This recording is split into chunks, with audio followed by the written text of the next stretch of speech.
and the energy quadrant, looking at a small rally in the March WTI crude futures. This is only the second positive session for crude in the last 8, and today we got a small rally off of yesterday's 2% drop. And today's rally shows that the breakout area to the recent highs held so far. That breakout area started in January 3rd and it went through January 9th, and so far it's holding as support, but we won't know if it's actually firmly held support for the next few days. The high today, 74.31, was up 1.56%. The low today, 72.93, was up about 1/3%. And in a little bit of time left in the session, we're still above that $73 mark, still up about 0.94%.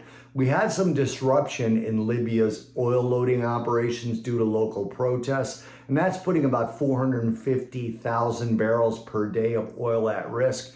Two ports, the La Sidra and the Ras Lanuf ports, excuse me if I didn't pronounce those right, have experienced small local protests, but they were large enough to disrupt crude oil loading. And analysts are saying that if this disruption spreads, or these protests spreads to all of Libya, it could disrupt about 1.4 million barrels of production a day and possibly turn this rally into a more sustained thing.